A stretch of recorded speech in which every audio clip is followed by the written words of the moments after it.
The year is 2005. We have just seen a rough cut of Harry Potter and the Goblet of Fire. And being meddling movie producers, we're gonna fix it. Cue the intro.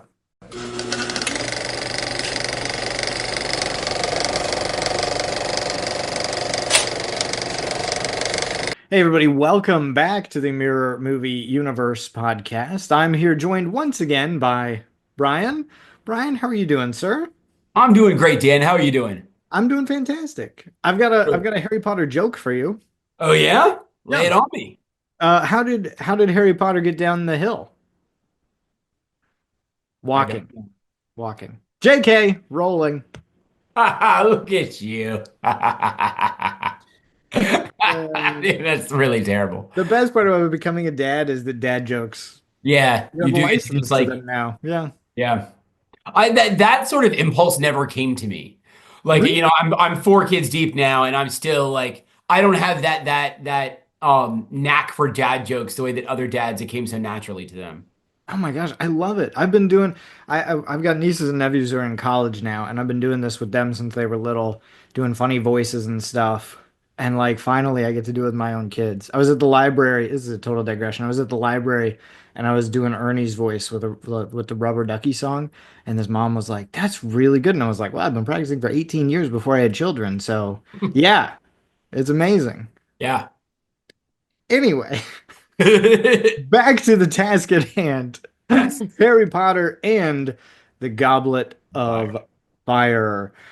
So, for those of you who are new to the show, and why would you be at this point? We're four movies deep into Harry Potter now. Yeah, you don't start with Brian this and one, man. I are meddling movie producers. We're going to talk about what we like, what we would fix about it. But first, we have to talk about what happens in the film. Brian, can you talk about what happens in Harry Potter and the Goblet of Fire? Let's do this. Like tonally J.K. Rowling and then rightly the director. I honestly don't know off the top of my head. This is the only one I don't know who directed for. You know what's Um, funny? I looked it up right before we started, and oh, Mike Newell. Mike yeah, Newell. Mike Newell. So he sensed what J.K. Rowling clearly was communicating is that the tonally this movie shifts. Uh-huh. We're darker, we're more serious. We're now in a different kind of movie. So it begins. It's the very dark room. It's actually the house that Voldemort grew up in, and he's actually in it. And you see like this sort of dark, shadowy figure, and he's talking to a man we don't know yet, and to Wormtail, and he's talking about all his dark plans, and you sort of don't really understand what's going on.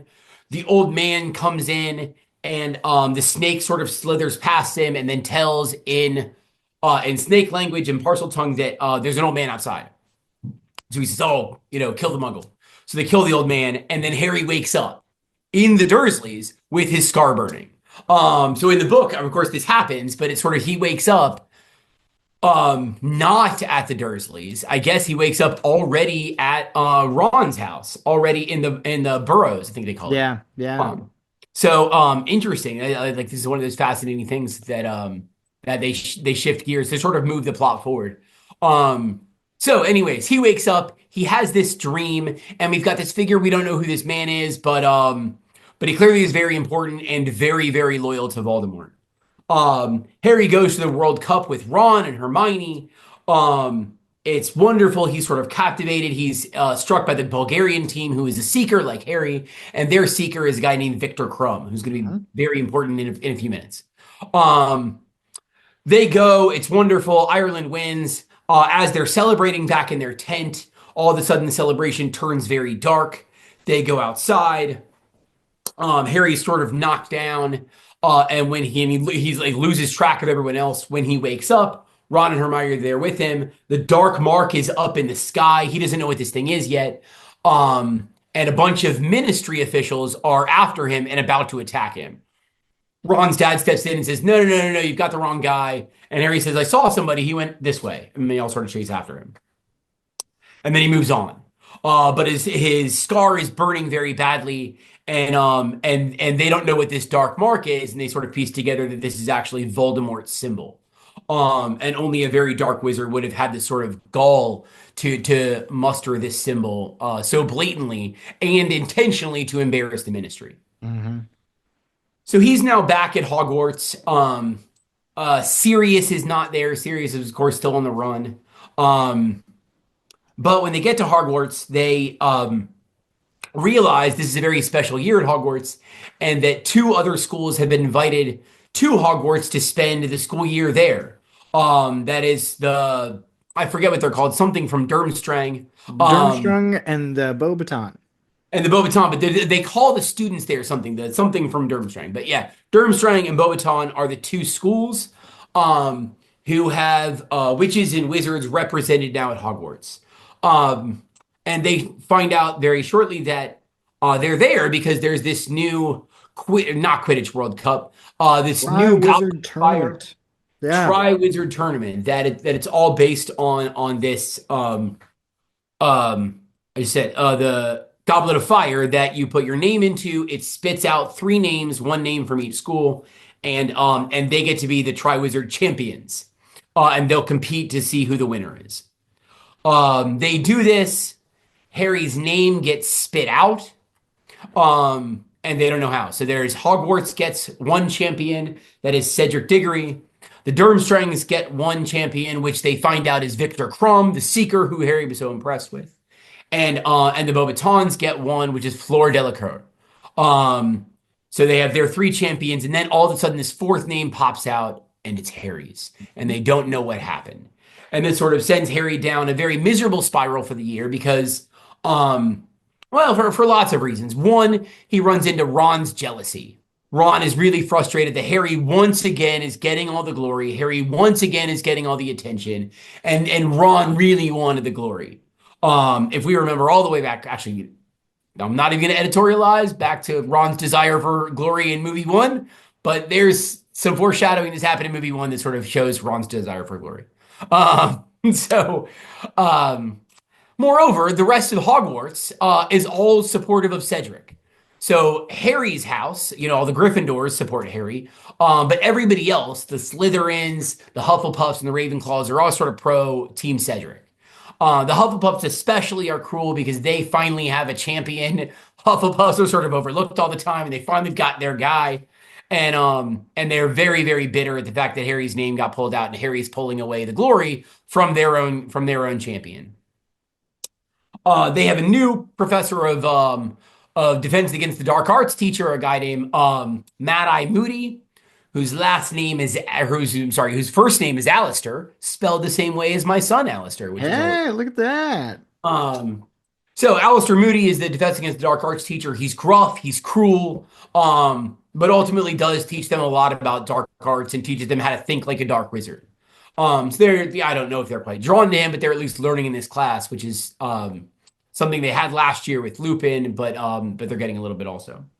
Harry's also taking a class called divination, which is not effective. Harry thinks it's stupid. He and Ron sort of power through. They don't like it. But they continue to take on divination in the same way that they did in year 3. And Hermione's now fully out of that class.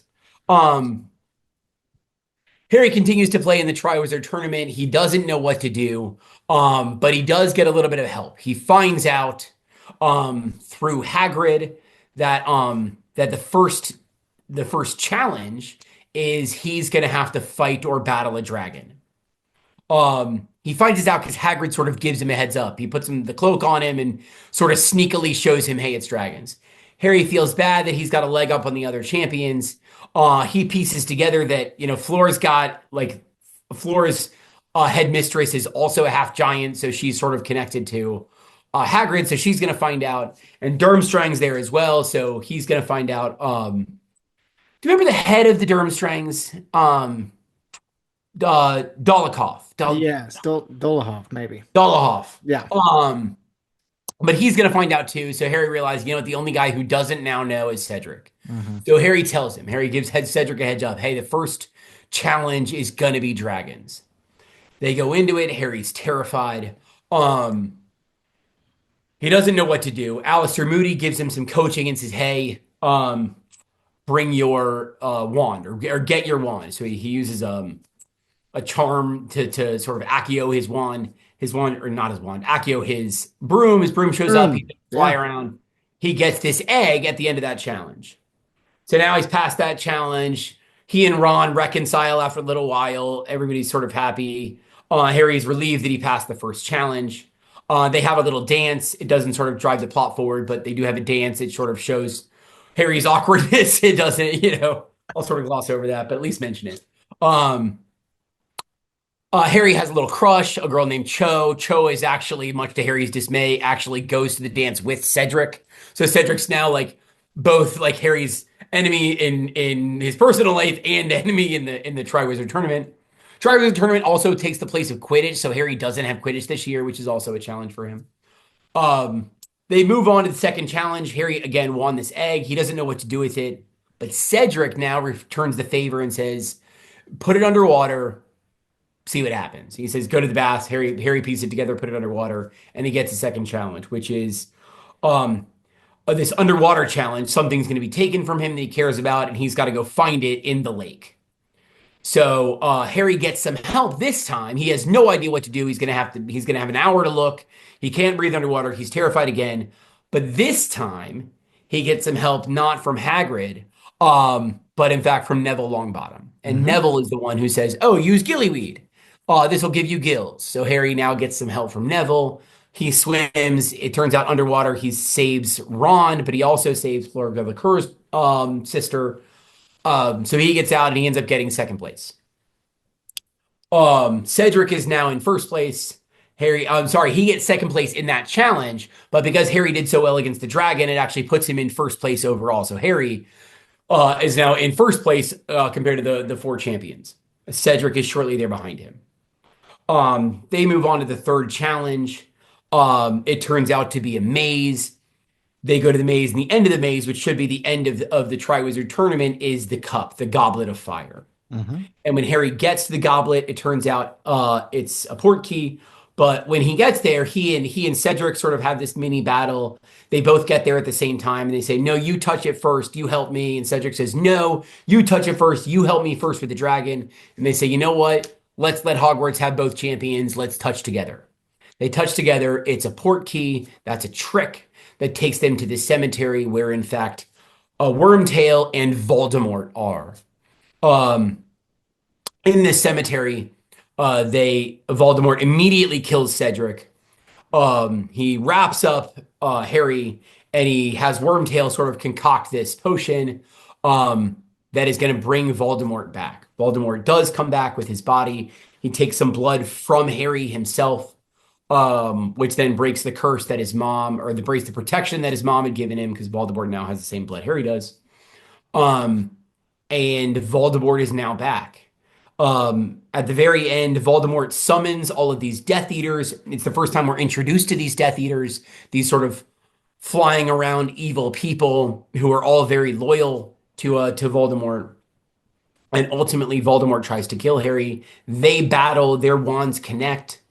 Harry sees his parents for the first time. They come back and help him for a moment. Um, Harry agrees to bring Cedric's body back. And Harry, in this last ditch effort, while he's fighting Voldemort, he is able to break their wands connect. He breaks that connection. He grabs the port key, and it brings him back to Hogwarts with Cedric's dead body. Um, he's immediately rushed away in the sort of chaos of the moment. They realize Cedric's dead. He's rushed away, and Mad Eye rushes him away. It's very important for the plot and for sort of the rest of the story. Mad Eye, it turns out, wasn't Mad Eye. He is that evil wizard we found before. He's Barty Crouch's son. There's a complicated story. One of the ministry officials, he's his son that was supposed to be in Azkaban. They catch him. Dumbledore catches him right before he actually kills Harry. And they realize the real Alistair Moody has been stuck in this chest thing that's on the ground. So Harry's been sort of duped this whole year. Harry tells Dumbledore the whole story, that Voldemort's back, that he has a real body. They did this potion. My wand's connected. Voldemort's terrified, but he believes Harry. He says, "Okay, now we're going to move. We're going to start acting like Voldemort has returned." And that's the end. The movie sort of Yeah. concludes with Voldemort being back and Harry wrapping up his year 4. Well done, Brian. Really Thank well you. done. I feel like I actually kind of dragged it on for a little bit, but Well, you usually do. Just kidding. Yeah. No, you did a great job. There is a lot. There is a Mhm. lot that happens in the movie, and even more that happens in the book. I mean, the first 30 seconds of the movie is like the first 300 pages of the Yeah. book. They shorten it so much. So, let me highlight a couple things that I really enjoy about this. First, I love that we get to see Harry as a reluctant hero. This is the first time that he's not gung ho and really bought into anything. You know, in every movie preceding this, he's driven to do something, driven to accomplish something. Here, he doesn't really want to be there. He didn't put his name in. He doesn't want to compete. And so the plot is just kind of pulling him along rather than him making things happen. But it's nice to see that kind of reluctance from him. He's not chasing glory. He's not chasing fame. He's just there doing what he needs to do. I also really like the tonal shift that you called out. Now, Mike Newell directed this, right? And keep in mind how quickly these movies are being made. So this is in pre-production while the third one is being shot. Mike Newell's preparing everything for it and stuff. And he says, you know, this is the first one where anybody dies. So I'm going to make this the darkest Harry Potter movie it could possibly be. Oh, I'm going to make it so dark. And then Alfonso Cuarón said, do you want to watch the first 15 minutes of my movie? It's not done, but you can watch the beginning. And Mike watched it and he was like, how can I make it darker than this? Oh my goodness. Like, what am I going to do? So instead, he brought in a lot more of the of this like teenage angst type stuff with the dance, which you breezed over in your in your summation. But I think that that's what has done the best out of all of this. Mike Newell's the first British director to direct one of these. You had American, you had French. Now he's the first British one to do it. And so he brought that very British, like this is a British formal, this dance that we're gonna do, and it's so good. It's so well done to see all the angst there that these teenagers are having. I love this is one of my favorite behind the scenes stories too. So the Phelps brothers who play the twins in the movie, they were messing with Rupert Grint, and they said, you ready for the dance? Like, have you been practicing? We've all been taking dance lessons. And Rupert was terrified because he had no idea what to do. And this was right before they shot that scene with Maggie Smith where she teaches him to dance, Yeah. made him even more nervous for that scene, which I absolutely love because it's so funny. And I love that you get to contrast these really fun and tender, light-hearted moments with this absolute darkness. I mean, this movie opens and closes with horrible darkness. Two murders bookend this film, and you get all this fun frivolity in the middle, and it plays really, really well. I don't think anybody could have balanced that better tonally. Lastly, I like to call out different actors who do a great job. First, Ralph Fiennes as Voldemort, incredible. This is I the mean, first time that you get to see him fantastic. in Yeah. the flesh, and he's chewing the scenery when he does. Oh no, bow, bow, so that I can duel you. I mean, he's just so imposing and menacing and fantastic as Voldemort.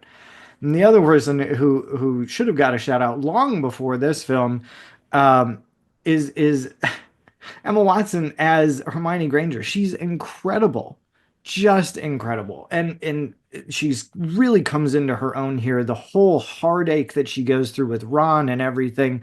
And there's also some really great moments where she gets to show some restraint, like in the Defense Against the Dark Arts when they're talking about the killing curses, and she won't say the name because she doesn't want to say it out loud. Like she's growing and changing as a character, and Emma Watson does a fantastic job in portraying that. So those are just some of the things that I absolutely love here. I think that there's a lot here, and it's tough, right? Because there's a lot that was cut out too. But Brian, what do you love about the Goblet of Fire?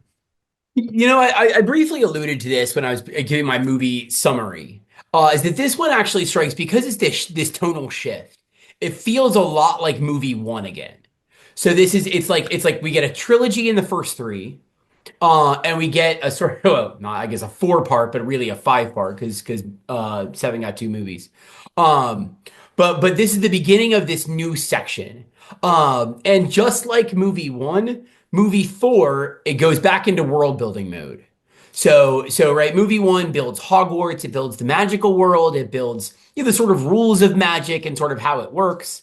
Um, and movie four does the same thing, but now like scales it out, right? It begins with the Quidditch World Cup, which is like other countries. We've got the Irish Quidditch team, we've got the Bulgarian Quidditch team. We go to Hogwarts, but we've got other magical schools now.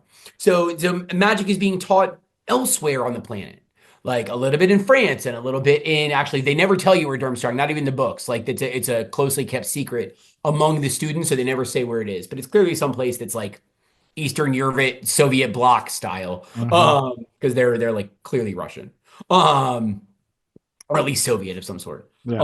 Um, but or Slavic.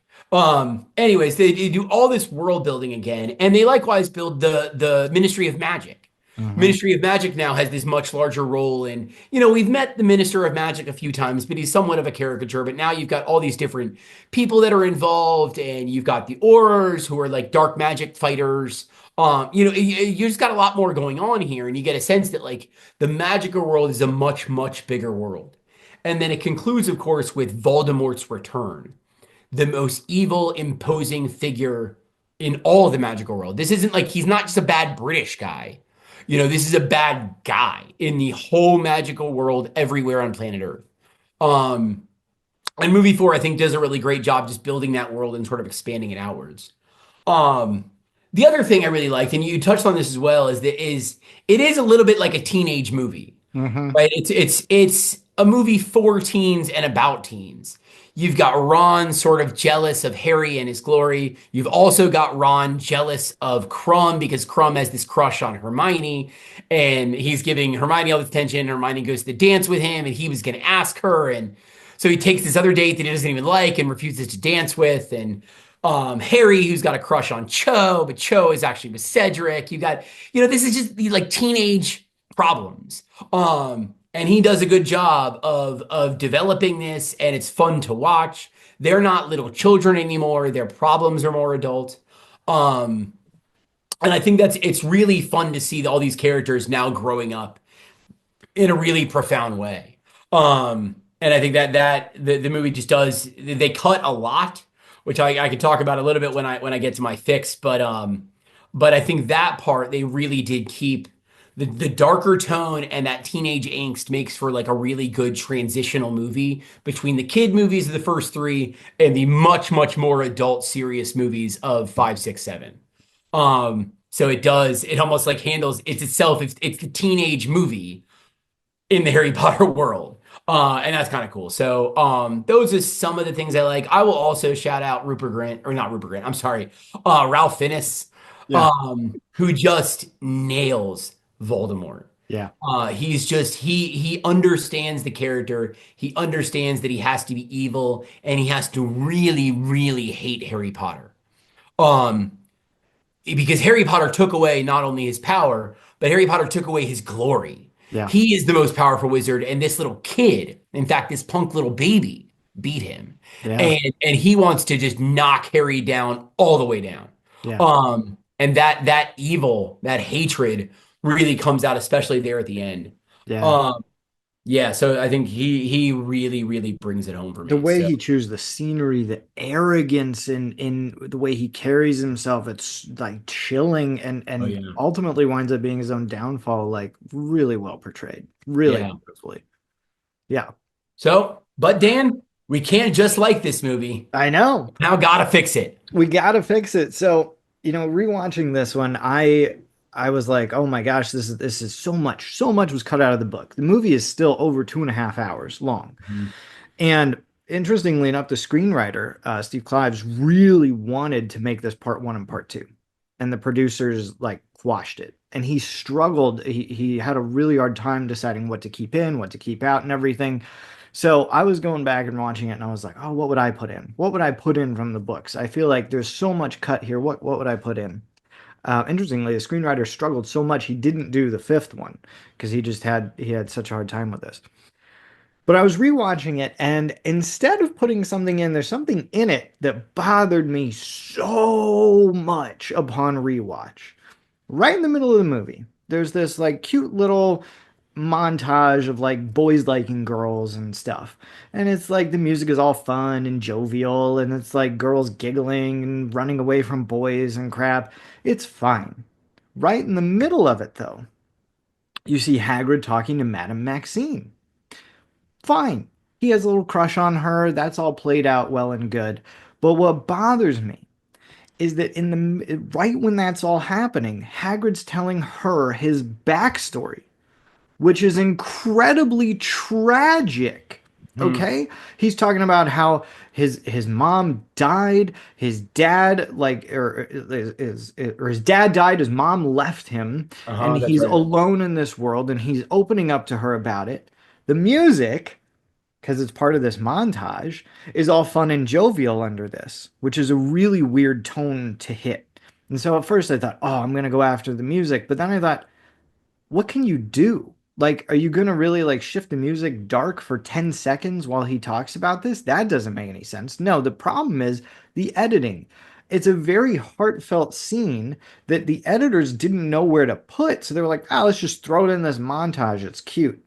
And that's the absolute worst place for it. The montage itself plays out fine. You can still have like, oh, who's gonna ask who to the dance? I'm fine with that. But that part has to be moved to its own separate spot to give Hagrid's story some room to breathe because it doesn't belong there. It's Hmm. not fun and romantic and jovial. Yeah, it's cute that he has a crush on Madame Maxime, but that's not what that's about. He's telling you everything from his backstory that's so painful and so hurtful, which, by the way, sets up a lot of what's going to happen in the next movie. So that's my fix. Take that little bit, move it somewhere else, and just give Hagrid some room to breathe and to express that and to the audience in a way that makes sense and to make us feel. That's my fix. Yeah. So of all the ones, I mean, I feel like I say this every time. I struggle to figure out what my fix is, right? Because I think that's how I say this every single podcast. But this one I genuinely did struggle. Hmm. And I think I struggled because there's so much that they cut to try to keep it into one movie, and even albeit a long movie. Um, but I feel like some of this was like I would have made very different storyline choices. Um, so they really draw out the teen angst. And they draw out Harry's sort of uncomfortability with like asking Cho to the dance, which isn't a major plot point, which doesn't sort of drive the movie forward. I mean, yes, it's his girlfriend in the next movie. So it does need to establish a little bit that he has this crush on Cho. Um, but they really drag this out. Even the dance, I glossed over it because the movie spends so much time on something that doesn't really matter. Right? The dance is just this. Like, I know you're like laughing, and then like I invite you to like if you think it really does. Am I missing something about does this tell us more about the character? Does this drive the plot forward? Does this reveal something we didn't already or something we didn't know before? Like it doesn't do any of the things that you need this scene to do, other than the fact that it's just them dancing, and again I don't even know. Um, so I wouldn't have included that. But then there's other parts that they really did cut. Like one of the most interesting and nuanced subplots in the books is Hermione in this movie or in the books takes on this like for lack of a better word like this white savior complex over Mm, the house elves. yeah. And she Spew? found this order SPEW that's supposed to protect house elves and is like advocating for their freedom. And as you meet house elves and you realize Dobby actually works at Hogwarts and you meet Winky, this other house elf, and they don't want freedom. And then Hermione's like, well, they don't want freedom because they don't know what it is. And everybody's like, no, they don't want it because like this, they like being this way. And they're like, nobody likes being a slave. And she's got again this like savior complex. And it's nuanced. It's super historically interesting because they're clearly liking it to like the slave era. But then there's all these complexities about what the Hells Elves want and sort of what they're disposed towards and why wizards might treat them in one way, but they really shouldn't. And I just think that there's some coolness and some really complex, genuine character and storyline development that could have happened there. And very importantly, this could have paid off later. Like there are other scenes in 5 and in 7 in particular that Yeah. are really important, but because they cut it here, they can't pay it off there. Yeah. So it's sort of, it's the fruit that doesn't bear, or it's the tree that doesn't bear fruit. Maybe that's the better analogy. But it's the tree that doesn't bear fruit because he cut the tree down to make room for the dance. Um, so This is the most I've ever disagreed with you. Oh yeah, well, Um, and that's okay. Like again, the dance is cool. But those are the things. There are several points. Again, the Hagrid story. It is a really tragic story, and that is also developed. Where yeah. she's like he has come to grips with the fact that he's half giant, but they develop and say, look, there's prejudices in the magical world, Yes. and there's huge prejudice against giants. And we did a little bit of this when there's prejudice also against werewolves. But people think giants are stupid and bad, and you would never want one to like teach your child. And Hagrid's had to fight this his whole life, and he now meets a half giant, and he realizes she doesn't even want to recognize. She's like, "No, I'm big boned," and he's like, "Dude, you're like 7 or like you're like 11 feet tall." Um, so she doesn't want to recognize this because she can't concede to the world's prejudice either. And so there's all these really interesting stories that could have been developed. And maybe it would have been. I didn't know that the screenwriters wanted to make this 2 parts because this really should have been 2 parts. Yes. Yes, it Um, should have. It should have. yeah. I think So you're right. J.K. Rowling does a beautiful job of showing the complexity of the wizarding world. It's not a perfect world by any stretch of the imagination. It yeah. comes with prejudice and societal just like almost a caste system within the Uh-huh. wizarding world itself and the humans and then within all these different magical creatures. Yeah. She does a beautiful job portraying that. I don't mind that it's cut. I don't mind that Dobby's cut here. I agree with you. It would pay off in 7. He comes back. It is a little weird that he's in 2 and we don't see him again till 7. I don't mind though that it's Neville who gives him gillyweed in the movie. It's Dobby who gives Just it to him Dobby in in the the book. book. That's right. It Yeah. actually works out well that it's Neville. I think that that's fine. The dance, Brian. The dance. Well, what is Here's your like why. Here's attachment to the why. dance? Yeah. Here's why it's so important. Ron and Hermione are such a strong pairing, and this is the moment that you get all of that romance connection between the two of them. There are a ton of people out there still in the fandom today who are like, Harry and Hermione should have wound up together, blah, blah, blah. Yeah. No, first of all, nothing in the book ever has Harry liking her, and nothing in the movies either has Harry ever liking her. This is a hill I will die on. Like she and Ron are totally into each other, and you finally get to see that here. Harry doesn't step aside for his friend or anything stupid, and he gets with Jenny, he gets everything that he could ever want. A big family, like he loves the Weasley family. He clearly is into her. Not at this point, he's into Cho, whatever. But my whole point is like you get this great character development, not for Harry, but for Hermione and Ron. Absolutely. And that's Yeah. going to pay off huge in 7 when they're on the run and all this stuff is happening. And for everyone for everyone out there, and there's a ton of different shit, which is whatever, in the fandom. Okay, so you get like, oh, Harry should have been with Hermione, Harry should have been with Luna, Harry should have been with whoever, Hermione should have been with Snape, which is bad. Gross. That's like not even It's a daddy issues. thing. Creepy uncle issues. It's Oh, gross. yeah. But anyway, my point is Harry and Hermione were never going to be together. Never. Not in the books, not in the movies. Even a couple movies later, he goes out and like Dumbledore has to be like, "Oh, do you like Hermione?" And Harry's like, "No, actually, I don't." I get that there's like great chemistry between friends, and this irks me. And Harry Potter irks me in tons of other franchises and films. Whenever you get friends who have great chemistry, people in the audience automatically think, guess what? They belong together. They don't. They Yeah. really genuinely don't. They're just friends, just good friends. Brian and I, great friends. Hmm. We're not going to be in a relationship. Yep. Okay. We're both married, but yeah. So it's just it irks me so much. And Yeah. here, like you get this beautiful moment at the dance. Yeah, I'll grant you, not a lot happens for Harry, like character wise, sure. But Hermione and Ron, they finally get that, and Ron clicks in his head. like she's always liked him. Like she waited for him to ask and he didn't ask, and it's him. Like it's really beautiful, and the two of them are great together. I absolutely love it. Couldn't have been done better. Like love it so much.